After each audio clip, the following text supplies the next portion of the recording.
आज जो हम टॉपिक डिस्कस करने वाले हैं वो है difference among book keeping and accounting and further accounting advantage and limitation. चलिए, कल के टॉपिक में हमने बुक कीपिंग क्या होती है, बुक कीपिंग, अकाउंटिंग और अकाउंटेंसी तीनों के मीनिंग समझ लिए थे। उन्हीं से आपके डिफरेंस निकल करके आते हैं। देखो, बुक कीपिंग और अकाउंटिंग में जब हम डिफरेंस करते हैं, पहली चीज हमने बुक कीपिंग में क्या कहा था। बुक कीपिंग में सिर्फ और सिर्फ हम कितना काम करते हैं, हमारी जो फिनेंशियल नेचर की ट्रांजेक्शन्स है हम उनको रिकॉर्ड आइडेंटिफाई करते हैं। देन हम उनको मनी की टर्म्स में मेजर करते हैं, रिकॉर्ड करते हैं और क्लासिफाई करते हैं लेजर के अंदर। जबकि अकाउंटिंग में कहा क्या होता है, जहां पे आपने बुक कीपिंग का काम खत्म किया है वहां से आपका अकाउंटिंग का काम शुरू होता है एक तरीके से। यानी अकाउंटिंग के अंदर ही बुक कीपिंग आ जाता है। उसके अंदर आपकी इन चार एक्टिविटी के अलावा आपने जो ट्रांजेक्शन्स क्लासिफाई की है लेजर के अंदर, उनको ही आप समराइज करते हो through trial balance, then analyse करते हो और इंटरप्रेट करते हो, और फिर उससे जो रिजल्ट आपके पास आ रहे हो उनको इंटरेस्टेड पार्टीज के बीच में कम्युनिकेट करते हो। देन कहते हैं कि बुक कीपिंग क्या है। बुक कीपिंग जो है वो प्राइमरी स्टेज है, जबकि जो अकाउंटिंग है वो क्या है, सेकेंडरी स्टेज है। जैसे ही बुक कीपिंग खत्म हुई, अकाउंटिंग तब शुरू होगी। बुक कीपिंग का मेन जो ऑब्जेक्टिव है वो क्या है, वो है कि आप आपकी जो फाइनेंशियल ट्रांजेक्शन्स है उनका सिस्टमेटिक रिकॉर्ड मेंटेन कर सको। जबकि जो अकाउंटिंग है उसका मेन ऑब्जेक्टिव क्या है, जो नेट रिजल्ट है, जो फाइनेंशियल पोजीशन है उसको एसरटेन करना, और वो रिजल्ट को आप इंटरेस्टेड पार्टीज को कम्युनिकेट कर दो। देन कहते हैं कि अगर नेचर ऑफ जॉब की बात करें तो बुक कीपिंग क्या है, एक रूटीन और क्लरिकल नेचर की काम है। मतलब बेसिक थिंग्स उसमें इंक्लूड होती है। जबकि अकाउंटिंग फंक्शन क्या है, एनालिटिकल है। एनालिटिकल मतलब आपको एनालाइज करना होता है, कुछ टूल्स या टेक्निक्स यूज करनी होती है।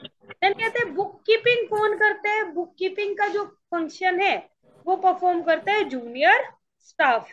जबकि अकाउंटिंग फंक्शन कौन परफॉर्म करते हैं, वो परफॉर्म करते हैं सीनियर स्टाफ। फिर कहते हैं कि जो नॉलेज लेवल है, बुक कीपिंग में आपको बहुत ज्यादा नॉलेज की जरूरत नहीं होती। यानी एक पर्सन जिसके पास लिमिटेड लेवल ऑफ नॉलेज है वो भी ये काम कर सकता है। जबकि जो अकाउंटिंग है उसमें थोड़ी सी एक्स्ट्रा नॉलेज की रिक्वायरमेंट होती है बुक कीपर से, क्योंकि आपको एनालाइज करना होता है। बुक कीपर के लिए बेसिक रिक्वायरमेंट होती है, बेसिक स्किल्स रिक्वायर्ड होती है, उनको कोई एनालिटिकल स्किल्स की रिक्वायरमेंट नहीं होती। जबकि जो अकाउंटेंट है उसके पास एनालिटिकल स्किल्स होनी चाहिए। लाइक अगर मैं कहूँ, जैसे जो एक पर्सन जिसको अकाउंटिंग की बहुत ज्यादा नॉलेज नहीं है वो फिर भी बुक कीपिंग का काम कर सकता है, लेकिन वो अकाउंटिंग का काम नहीं कर सकता। ठीक है। देन बात आती है अकाउंटिंग और अकाउंटेंसी में क्या डिफरेंस है। देखो, अकाउंटिंग क्या है, अकाउंटिंग कहीं ना कहीं अकाउंटेंसी का एक पार्ट है। अकाउंटिंग के अंदर सिर्फ और सिर्फ आप क्या करते हो, ट्रांजेक्शन को रिकॉर्ड करते हो, क्लासिफाई करते हो, समराइज करते हो, एनालाइज करते हो और रिजल्ट इंटरप्रेट करते हो। जबकि अकाउंटेंसी में क्या है, अकाउंटेंसी क्या है, एक पूरे का पूरा एक तरीके से वाइड एरिया है जिसमें certain rules, certain principles include होते हैं, ताकि आप उन प्रिंसिपल्स, उन रूल्स की हेल्प से अपनी जो अकाउंटिंग है वो प्रॉपर तरीके से मेंटेन कर सको। तो अकाउंटिंग का स्कोप क्या है, वो नैरो है। यानी सिर्फ जहां पे बुक कीपिंग खत्म हुई वहां पे आपकी अकाउंटेंसी, अकाउंटिंग शुरू होती है। जबकि अकाउंटेंसी जो है वो बहुत वाइडर है, उसके अंदर बुक कीपिंग और अकाउंटिंग दोनों इंक्लूड होती है। अकाउंटिंग जो है वो डिपेंड करती है बुक कीपिंग पे, जबकि जो बुक कीपिंग और अकाउंटिंग है वो दोनों अकाउंटेंसी का एक पार्ट है। अकाउंटिंग का मेन काम क्या है? अकाउंटिंग का मेन काम है कि आप नेट रिजल्ट और आपकी जो फिनेंशियल पोजीशन है उसको आप एनालाइज कर सको और उस रिजल्ट को इंटरेस्टेड पार्टीज को कम्युनिकेट कर सको। यानी इसके अंदर जो डिसीजन मेकिंग वगैरह है वो इंक्लूड नहीं होती, जबकि जो अकाउंटेंसी है उसमें आपका डिसीजन मेकिंग भी इंक्लूड होता है। यानी जो रिजल्ट आपके निकल करके आए हैं उनके बेस पे आपकी मैनेजमेंट क्या डिसीजन लेती है वो आपकी अकाउंटेंसी का एक पार्ट है। क्या इन दोनों डिफरेंस में किसी को कोई डाउट है?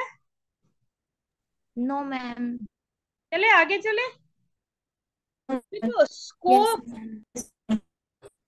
स्कोप या ब्रांच अकाउंटिंग की क्या है? स्कोप का मतलब अकाउंटिंग के अंदर क्या क्या थिंग्स इंक्लूड होती है, यानी कितना एरिया अकाउंटिंग आपका कवर करती है। सेम वे ब्रांच या आप सब फील्ड भी कह सकते हो, टाइप्स भी कह सकते हो, यानी कि जो आपका बिजनेस है, जो आपकी मैनेजमेंट है, उसको किस किस तरीके की अकाउंटिंग की जरूरत पड़ी। पहले क्या होता था ना, पहले एक ही अकाउंटिंग से काम चल जाता था, लेकिन आज के टाइम में क्या है, आजकल स्पेशलाइज्ड ब्रांच आपकी जो अकाउंटिंग की है उनकी रिक्वायरमेंट होती है। जैसे फाइनेंशियल अकाउंटिंग हो गया, कॉस्ट अकाउंटिंग हो गया, मैनेजमेंट अकाउंटिंग हो गया, टैक्स अकाउंटिंग हो गया, सोशल रिस्पॉन्सिबिलिटी अकाउंटिंग हो गया। तो ये अलग अलग फील्ड है आपकी अकाउंटिंग की। सबसे पहले बात करें फाइनेंशियल अकाउंटिंग। देखो जो फाइनेंशियल अकाउंटिंग है वो आपकी सिर्फ और सिर्फ उन ट्रांजेक्शन से रिलेटेड है जो मॉनेटरी टर्म्स की ट्रांजेक्शन है और फाइनेंशियल नेचर की।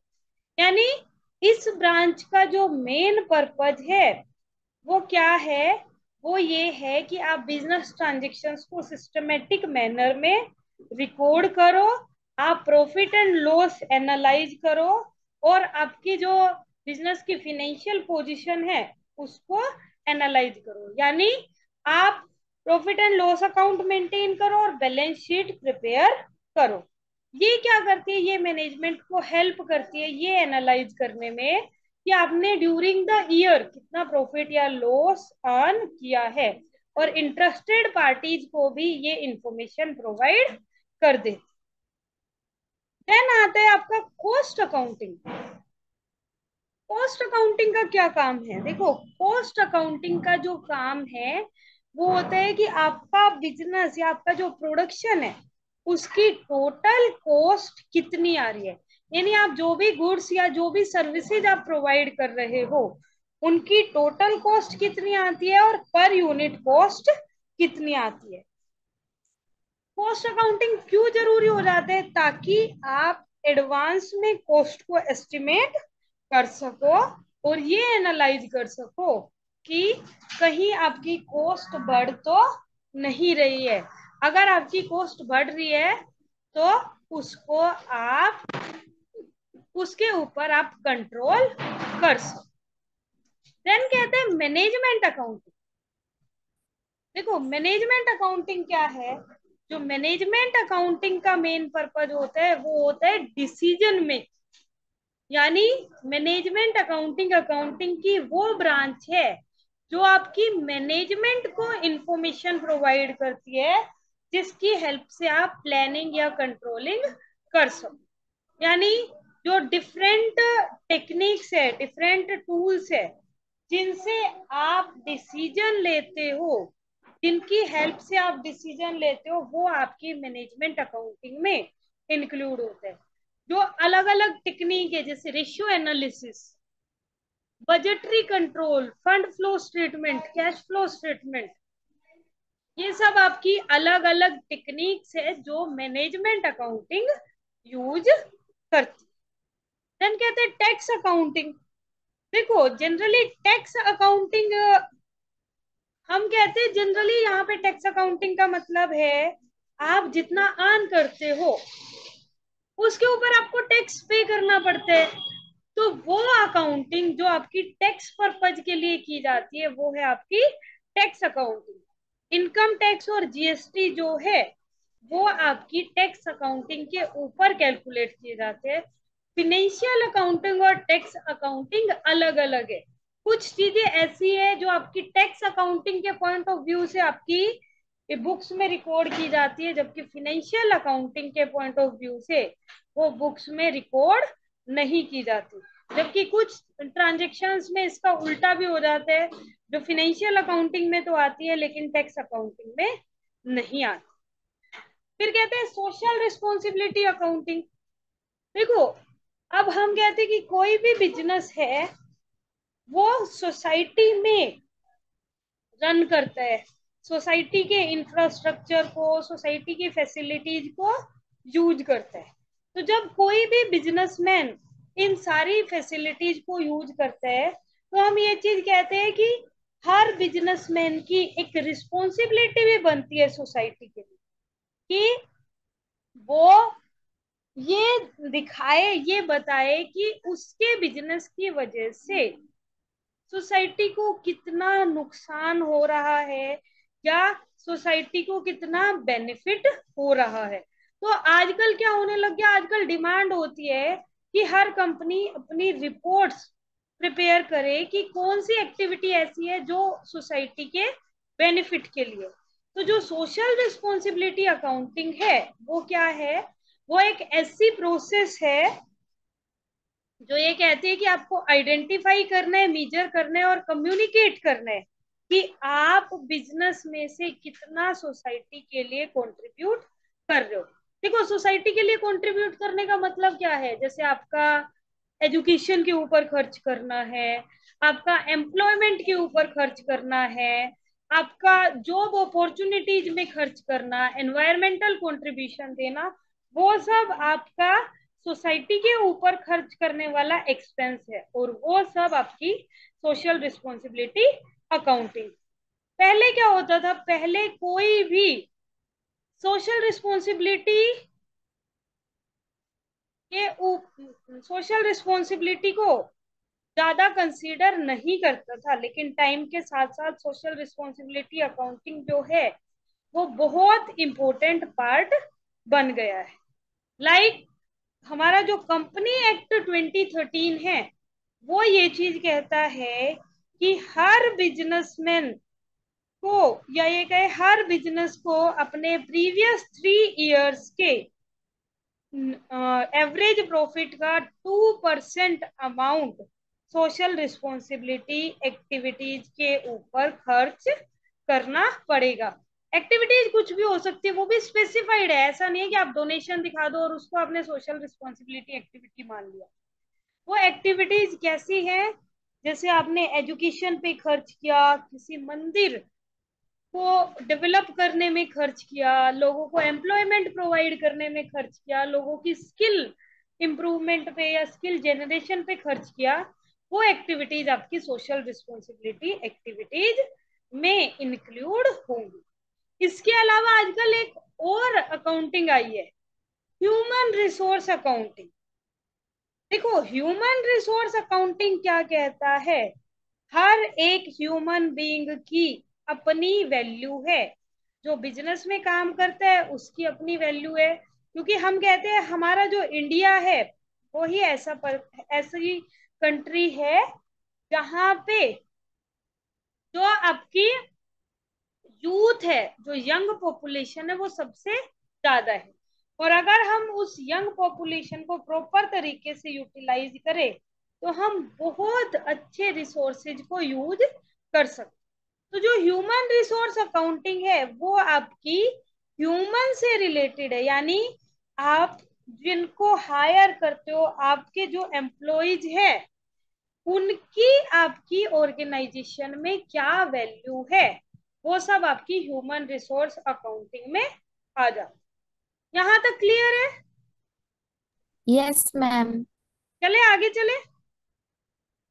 देन यस कहते हैं नेचर ऑफ अकाउंटिंग। देखो, अब कहते हैं कि अकाउंटिंग की एग्जैक्ट नेचर के लिए आपको क्या क्या पता होना चाहिए। पहली चीज, इकोनॉमिक इवेंट। ये हम पहले भी पढ़ के आए हैं कि हमारा जो फिनेंशियल अकाउंटिंग है वो सिर्फ इकोनॉमिक या मॉनेटरी इवेंट्स को ही कंसीडर करता है, यानी वो ट्रांजेक्शन्स जिनको आप मनी में मेजर कर सकते हो उन्हीं को आप फिनेंशियल अकाउंटिंग में इंक्लूड करते हो। देन कहते हैं identification, measurement, recording and communication. यहाँ पे क्या है, अकाउंटिंग कहाँ से शुरू होता है, ट्रांजेक्शन्स को आइडेंटिफाई करने से। पहला काम तो यही है ना कि आपको ट्रांजेक्शन्स आइडेंटिफाई करनी है कि कौन सी मॉनेटरी ट्रांजेक्शन है और कौन सी नॉन मॉनेटरी है। आप सिर्फ आपके ऑर्गेनाइजेशन से रिलेटेड मॉनेटरी ट्रांजेक्शन्स को उठाते हो। देन मेजरमेंट, उनको मेजर करते हो मनी टर्म्स में। फिर रिकॉर्डिंग, उनको अकाउंटिंग के रूल्स या रेगुलेशंस के अकॉर्डिंग रिकॉर्ड करते हो। एंड देन कम्युनिकेशन, वो जो रिकॉर्डेड इवेंट्स है वो कम्युनिकेट किए जाते हैं मैनेजमेंट को और बाकी के यूजर्स को। फिर कहते हैं ऑर्गेनाइजेशन। ऑर्गेनाइजेशन का मतलब क्या है कि आपका जो बिजनेस है वो किस तरीके का है।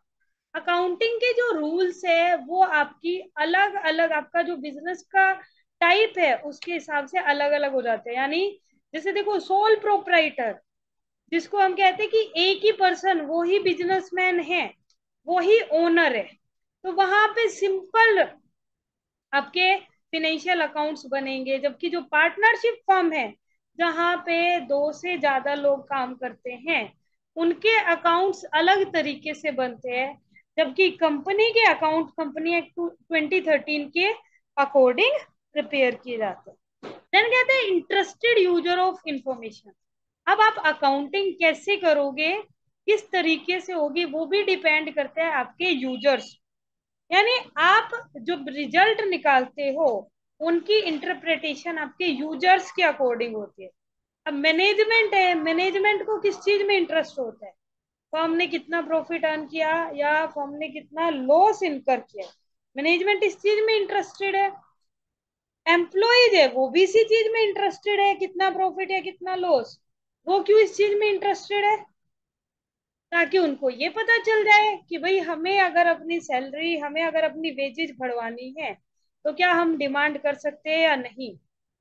टैक्स अथॉरिटीज, उनको ये देखना होता है कि फर्म को कितनी सब्सिडी देनी है या कितना टैक्स उनके ऊपर इम्पोज करना है।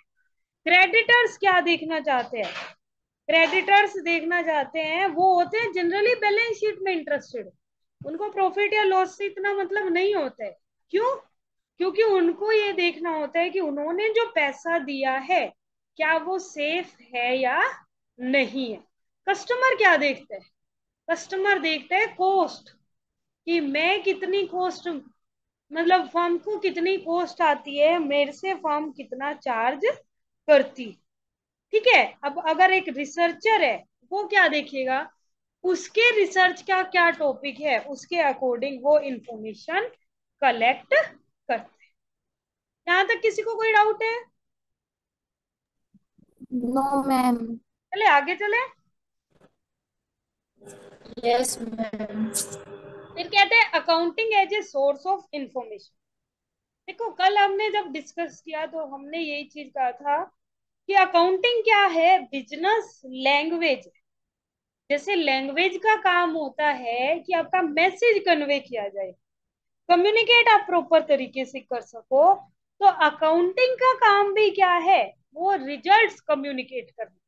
किस किस को, मैनेजमेंट को, ओनर को, इन्वेस्टर को, क्रेडिटर को, लेंडर को, गवर्नमेंट को, एटसेट्रा। अब देखो, यहाँ पे तीन टर्म्स है और जो सिमिलर टर्म्स है, मैनेजमेंट, ओनर्स और इन्वेस्टर। जो ओनर है वो कहीं ना कहीं सोल प्रोप्राइटरशिप फॉर्म में होगा, क्योंकि उसमें वो ओनर भी खुद होते हैं, इन्वेस्टर भी खुद होता है और मैनेजमेंट भी खुद ही होता है। जबकि इन्वेस्टर और मैनेजमेंट दो अलग अलग थिंग्स है। अगर आप कंपनी के अकाउंट्स की बात करते हो तो इन्वेस्टर वो पर्सन है जिसने अपना पैसा लगाया है बिजनेस में, जबकि मैनेजमेंट वो पर्सन है जो उस पैसे को मैनेज कर रही है, जो उस पैसे को यूज कर रही है। तो accounting as an information system क्या है? वो एक ऐसी प्रोसेस है, वही है क्या अकाउंटिंग का जो मीनिंग है वही वाली चीज, एक ऐसी प्रोसेस जिसमें आप आइडेंटिफाई करते हो, मेजर करते हो, रिकॉर्ड करते हो, समराइज करते हो और कम्युनिकेट करते हो जो आपके रिजल्ट आते हैं, जो आपकी इंफॉर्मेशन है आपके बिजनेस से रिलेटेड, किसको? इंटरेस्टेड पार्टीज को। अलग अलग ग्रुप्स जो है उनके अलग अलग इंटरेस्ट होते हैं। अकाउंटिंग जो है वो यूजफुल इंफॉर्मेशन प्रोवाइड करती है इंटरेस्टेड पार्टीज। ठीक है, देन बात आती है users of accounting information and there needs. कौन कौन यूजर्स हो सकते हैं? अकाउंटिंग इंफॉर्मेशन को कौन यूज करता है और किस तरीके से यूज करता है? देखो, दो तरीके के यूजर्स है, internal users and external users. Internal user कौन है? जिनका डायरेक्ट इंटरेस्ट है आपके बिजनेस में, वो है आपके ओनर, आपकी मैनेजमेंट। देखो, ओनर या इन्वेस्टर, अब इन्वेस्टर भी दो तरीके के होते हैं, एक प्रेजेंट इन्वेस्टर और एक परस्पेक्टिव या प्रपोज्ड इन्वेस्टर। प्रेजेंट इन्वेस्टर का मतलब क्या है? जो अपना पैसा बिजनेस में इन्वेस्ट कर चुके, वो क्या देखना चाहते हैं? वो देखना चाहते हैं कि क्या आपका पैसा सेफ है, क्या आपका बिजनेस जो है प्रॉफिटेबल है, फाइनेंशियली साउंड है, क्या आपके प्रॉफिट बढ़ रहे हैं या घट रहे हैं, अगर बढ़ रहे हैं या घट रहे हैं तो उनके क्या रीजन है, फिक्स एसेट की, फ्लोटिंग एसेट्स की क्या वैल्यू है, वो सारी इंफॉर्मेशन आपकी ओनर्स को पता चलती है। प्रोस्पेक्टिव इन्वेस्टर जो मैंने कहा, जो प्रोस्पेक्टिव इन्वेस्टर है, वो क्या देखना चाहते हैं? वो भी यही देखना चाहते हैं कि अगर मैं इस कंपनी में इन्वेस्ट करूं तो क्या मुझे उतना रिटर्न मिलेगा। जनरली देखो, अगर मैं तुम्हें कहूं तुम्हारे पास 50,000 रुपए है, क्या तुम कंपनी में इन्वेस्ट करोगे या बैंक में इन्वेस्ट करोगे? तो नॉर्मली अगर हम सेफ साइड लेके चले तो मैक्सिमम पर्सन बैंक में इन्वेस्ट करना पसंद करते। क्यों? क्योंकि वहां पे सिक्योरिटी होती है। तो जो प्रोस्पेक्टिव कस्टमर है, जो प्रोस्पेक्टिव इन्वेस्टर है, वो यही देखते हैं कि क्या उनका पैसा बिजनेस में सेफ रहेगा या नहीं रहेगा। दूसरा, मैनेजमेंट।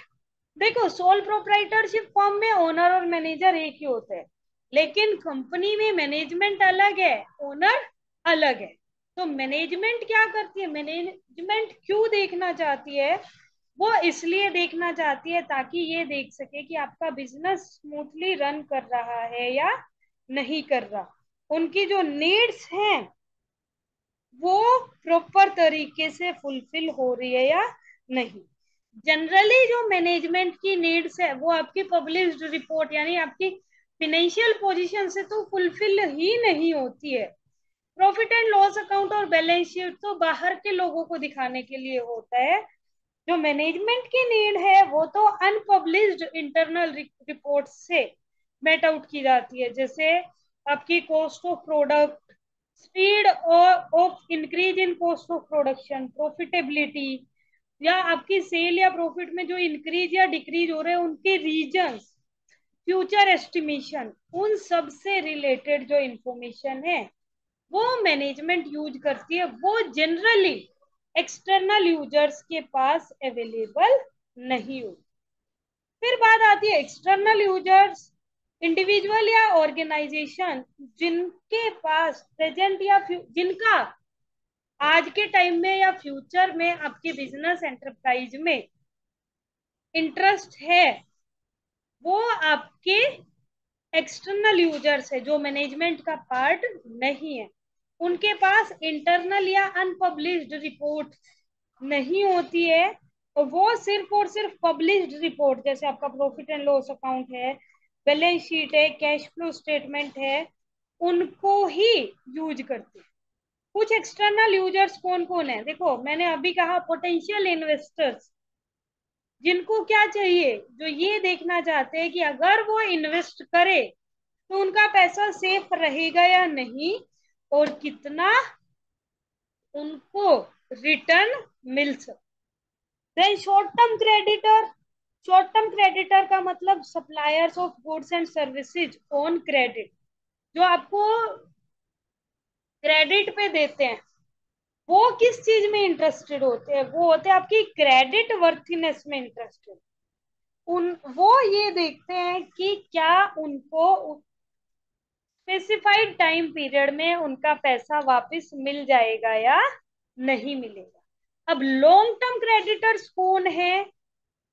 लॉन्ग टर्म क्रेडिटर्स है जिनसे आपने लोन वगैरह ले रखा है, वो ये देखते हैं कि क्या उनके इंटरेस्ट की पेमेंट टाइम पे हो पा रही है, क्या उनका प्रिंसिपल अमाउंट टाइम पे किया जाएगा, क्या उनको लोन्स एक्सटेंड करने चाहिए या नहीं करने चाहिए।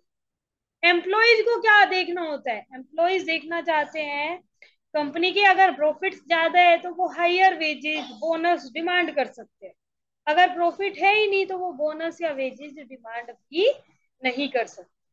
ठीक है, तो इसीलिए वो एसरटेन करते हैं कि जो अमाउंट है वो उनको प्रॉपर, मतलब जो अकाउंटिंग इंफॉर्मेशन है वो इसलिए यूज करते हैं ताकि ये देख सके कि जो अमाउंट उनको ड्यू है क्या वो रेगुलरली डिपॉजिट हो रहा है या नहीं हो रहा। टैक्स अथॉरिटीज क्या करती है? उनको इंफॉर्मेशन चाहिए किस चीज के लिए? इनकम टैक्स, जीएसटी, इस चीज के लिए उनको इंफॉर्मेशन चाहिए। गवर्नमेंट और उनकी एजेंसीज को क्यों चाहिए? ताकि ये एनालाइज कर सके कि आपको उस पर्टिकुलर बिजनेस के लिए सब्सिडी देनी है या टैक्सेशन से रिलेटेड पॉलिसी बनानी है, या आपको रिसोर्स किस तरीके से एलोकेट करने। Social responsibility groups, social responsibility accounting के टाइम पे भी डिस्कस किया था, ये देखने के लिए कि आपकी एक्टिविटी का एनवायरनमेंट के ऊपर क्या इम्पैक्ट पड़ता है और आपकी फर्म उसके लिए फिर क्या स्टेप्स ले रही है ताकि एनवायरनमेंट अफेक्ट ना हो। पब्लिक, पब्लिक भी बहुत तरीके से इंटरेस्टेड होती है एक फर्म में, जैसे कि क्या है कि आपकी फर्म कितनी एम्प्लॉयमेंट जनरेशन में, आप कितनी सर्विसेज प्रोवाइड करते हो, कस्टमर को किस तरीके का प्रोडक्ट मिलता है। तो पब्लिक जो है वो एंटरप्राइज के फ्यूचर प्लान्स जानने में इंटरेस्टेड है। जनरली आपने सुना होगा टाटा के बारे में, तो हम कहते हैं कि टाटा जो है भाई बहुत अच्छी कंपनी है, टाटा प्रोडक्ट भी अच्छे बनाती है, टाटा एम्प्लॉयमेंट जनरेशन भी करती है, टाटा जो है सोशल रिस्पॉन्सिबिलिटी में भी अपना एक इम्पोर्टेंट रोल प्ले करती है। तो वो क्या है, इसी तरीके से आपके जो हम हैं, आप लोग हैं, वो इंटरेस्टेड होते हैं कि एक पर्टिकुलर कंपनी किस तरीके से आपको अफेक्ट करती है। देन कॉम्पिटिटर्स वो क्या चाहते हैं? वो इंफॉर्मेशन चाहते हैं कि एक एंटरप्राइज की स्ट्रेंथ या एंटरप्राइज की वीकनेस क्या है, ताकि उन वीकनेसेस का फायदा उठाया जा सके। ठीक है, तो हमने कहा जैसे एक इंफॉर्मेशन सिस्टम के तौर पे देखे तो अकाउंटिंग क्या करती है? अकाउंटिंग आपको इंफॉर्मेशन प्रोवाइड करती है यूजर्स को, चाहे वो इंटरनल यूजर्स हो चाहे वो एक्सटर्नल यूजर्स हो, वो इंफॉर्मेशन आपकी डिसीजन मेकिंग में हेल्प करती है। जनरली जो इंफॉर्मेशन है वो किस तरीके से कम्युनिकेट की जाती है? आपकी फिनेंशियल स्टेटमेंट के थ्रू, चाहे वो प्रॉफिट एंड लॉस अकाउंट है, बैलेंस शीट है, फंड फ्लो स्टेटमेंट है, कैश फ्लो स्टेटमेंट है, उनके थ्रू ही आपसे इंफॉर्मेशन कम्युनिकेट की जाती है। जो फिनेंशियल स्टेटमेंट है वो ईयरली बेस पे प्रिपेयर की जाती है, जबकि जो बैलेंस शीट है वो एक पर्टिकुलर डेट पे होती है। बाकी जो फ्रीक्वेंसी होती है प्रिपरेशन की वो डिपेंड करती है कि यूजर कौन है। जैसे सेल्स मैनेजर को हो सकता है कि आपकी इंफॉर्मेशन मंथली या वीकली बेस पे चाहिए हो। इसी तरीके से आपकी जो कैश फ्लो स्टेटमेंट है वो आप कई बार क्या करते हो, मंथली बेस पे बनाते हो ताकि ये एनालाइज कर सके कि हर मंथ आपकी कैश जो कैश यूटिलाइजेशन है उसको एनालाइज कर सके। ठीक है, इसी तरीके से जो अलग अलग आइटम्स है फाइनेंशियल स्टेटमेंट की, उनको आप रेशियोज के थ्रू, ग्राफ्स के थ्रू, चार्ट्स के थ्रू शो करती। समझ आया यहाँ तक? हाँ जी। Yes ma'am. ठीक है, आगे चले। देन बात आती यस मैम। है एडवांटेज और usage of accounting.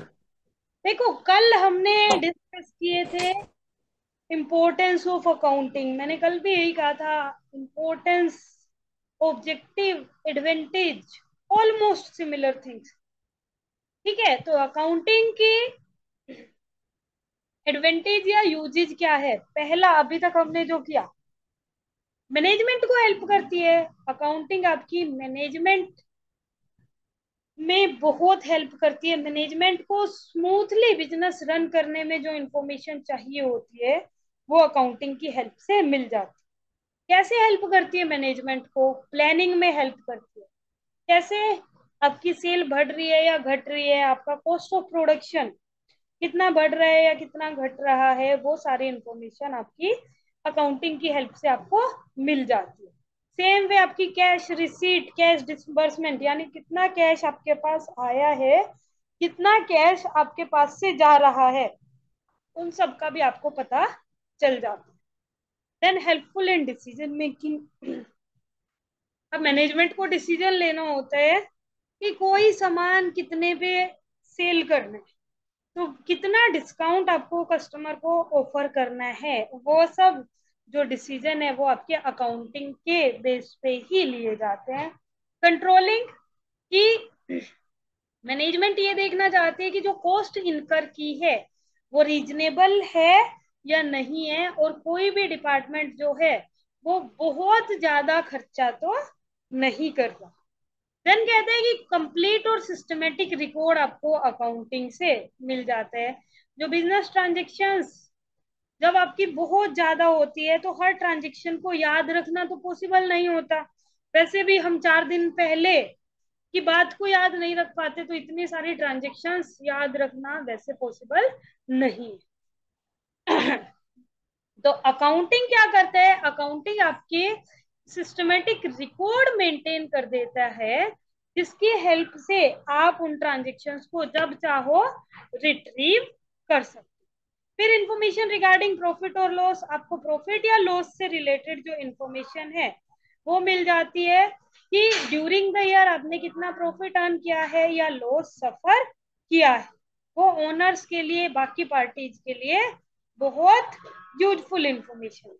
Then financial position, balance sheet आपको ये बता देती है कि आपके पास कितनी असेट्स अवेलेबल है, उनकी क्या वैल्यू है, कितनी लाइबिलिटी और कैपिटल है, उन सब की इंफॉर्मेशन आपकी फिनेंशियल पोजीशन से रिलेटेड जो है वो अकाउंटिंग की हेल्प से मिल जाती है। देन कंपैरेटिव स्टडी, आप अलग अलग तरीके की कंपैरिजन कर सकते हो, एक साल की कॉस्ट बाकी सालों के साथ, या आपके दूसरे बिजनेस के साथ भी कंपैरिजन कर सकते हो, जिनके बेस पे आप डिसीजन ले सकते हो। टैक्स लाइबिलिटी, प्रॉपर रिकॉर्ड अगर आपने मेंटेन कर रखा है तो आपका कितना टैक्स बनता है, कितना जीएसटी बनता है, वो सब आप एनालाइज कर सकते। फिर कहते हैं लीगल मैटर, अगर फ्यूचर में कोई कोर्ट केस हो जाता है तो आपकी जो अकाउंटिंग रिकॉर्ड है वो as a firm evidence use किए जाते हैं। बिजनेस जब सेल करना है तो आपकी अकाउंटिंग इंफॉर्मेशन आपके बिजनेस का सेल प्राइस डिटरमाइन करने में हेल्प करती है। अगर आपको अपने बिजनेस के ऊपर कोई लोन लेना है किसी भी फाइनेंशियल इंस्टीट्यूशन से या बैंक से, तो वो आपकी फाइनेंशियल रिकॉर्ड्स को देख करके, आपकी fund flow statement, cash flow statement को देख करके ही आपको लोन प्रोवाइड करते हैं। और पार्टनरशिप अकाउंट क्या है? जो अकाउंट पार्टनरशिप फर्म जो अकाउंट मेंटेन करती है वो नए पार्टनर के टाइम पे या कोई पुराना पार्टनर अगर आपको छोड़ के जाता है तो उस टाइम पे वो पार्टनरशिप अकाउंट्स आपके गुडविल मेंटेन करने में हेल्प करते हैं, गुडविल एनालाइज करने में कि गुडविल की क्या वैल्यू है क्या नहीं, उस टाइम पे हेल्प करते हैं। इसके अलावा एरर्स और फ्रॉड के प्रिवेंशन या डिटेक्शन में भी वो हेल्प करते हैं। देन कहते हैं लिमिटेशंस, देखो हर चीज कोई भी चीज ये तो है नहीं कि सिर्फ और सिर्फ फायदे हैं, कहीं ना कहीं किसी ना किसी चीज की लिमिटेशंस तो होती है। अब वो लिमिटेशंस क्या है, वो लिमिटेशंस जनरली जो है अकाउंटिंग की, वो अकाउंटिंग की नहीं है, वो है अकाउंटिंग को यूज करने वाले। पहला है इन्फ्लुएंस्ड बाय पर्सनल जजमेंट। देखो वो एक तरीके का एग्जैक्ट साइंस तो है नहीं अकाउंटिंग, वहां पे पर्सनल जजमेंट बहुत इंपॉर्टेंट रोल प्ले करता है। तो जैसे क्या है, पर्सनल जजमेंट का मतलब क्या है, अकाउंटिंग के जो टेक्निक्स है, आप कोई टेक्निक यूज कर रहे हो, मैं कोई टेक्निक यूज कर रही हूँ, लाइक डेप्रिसिएशन, यानी असेट की वैल्यू जब डिक्रीज होती है, आप किसी तरीके से डिक्रीज कर रहे हो, मैं किसी तरीके से डिक्रीज कर रही हूँ। सेम वे स्टॉक वैल्यूएशन, आप किसी तरीके से कर रहे हो, मैं किसी तरीके से कर रही हूँ। तो उस टाइम पे जो डिफरेंसेस है वो बहुत ज्यादा भी हो सकते हैं, क्योंकि अलग अलग टेक्निक से अलग अलग रिजल्ट आएंगे, और फिर जो आपका प्रॉफिट का फिगर है वो मैच नहीं कर। दूसरा कहते हैं अकाउंटिंग कॉन्सेप्ट और कन्वेंशन पे बेस होता है। तो जो कॉन्सेप्ट और कन्वेंशन है वो पुराने टाइम में बनाए गए थे, और अभी भी आपका अकाउंटिंग उन्हीं कॉन्सेप्ट और कन्वेंशन पे चल रहा है। जैसे हिस्टोरिकल कॉस्ट कॉन्सेप्ट, वो कहता है कि आपकी जो असेट्स है वो उनकी आपने जिस टाइम पे खरीदी थी उसी कॉस्ट पे दिखाई जाएंगी। अब मान लो मम्मी पापा से पूछो, गोल्ड उस टाइम पे तो उन्होंने खरीदा था 2,000 या 4,000 रुपए में, आज के टाइम पे 60,000 है। तो माँ अगर आप गोल्ड को उस टाइम उस अकॉर्डिंग शो करोगे तो वो ट्रू रिजल्ट नहीं शो करे। देन इनकम्प्लीट इंफॉर्मेशन, तो क्योंकि रनिंग बिजनेस में एक्चुअल प्रॉफिट या लॉस निकालना पॉसिबल ही नहीं होता है, तो जो आप निकालते हो वो कहीं ना कहीं एस्टिमेशन के बेस पे होता है, और इसीलिए वो प्रॉपर नहीं होता। देन कहते हैं ओमिशन ऑफ क्वालिटेटिव इंफॉर्मेशन, हम शुरू से ही ये चीज कह रहे हैं, सिर्फ क्वांटिटेटिव फिगर्स ही लेकर के चलते हैं, क्वालिटेटिव इंफॉर्मेशन, आपके कस्टमर्स की आपके साथ कितनी लॉयलिटी है, आपका बिजनेस जो है उसकी क्या रेपुटेशन है, आपकी मैनेजमेंट कैसी है, उन सब का कोई इम्पैक्ट नहीं पड़ता। देन कहते हैं हिस्टोरिकल कॉस्ट के ऊपर बेस है, अभी जो डिस्कस किया, प्राइस लेवल चेंजेस को इंक्लूड नहीं करता। विंडो ड्रेसिंग, विंडो ड्रेसिंग का मतलब क्या है, आप अपनी मर्जी से एक ट्रांजेक्शन को कम या ज्यादा करके प्रॉफिट को अफेक्ट कर सकते हो। ठीक है, एक ट्रांजेक्शन है उसको रिकॉर्ड नहीं किया, या कम या ज्यादा पे रिकॉर्ड कर दिया, तो आपके प्रॉफिट अफेक्ट हो जाएंगे। और फोरकास्टिंग सुटेबल नहीं होती है, क्यों, क्योंकि पास्ट का इवेंट्स का रिकॉर्ड होता है, कंटिन्यूअस चेंजेस होते रहते हैं जिनको आप फोरकास्ट नहीं कर पाते हो फाइनेंशियल अकाउंटिंग की है। तो ये कुछ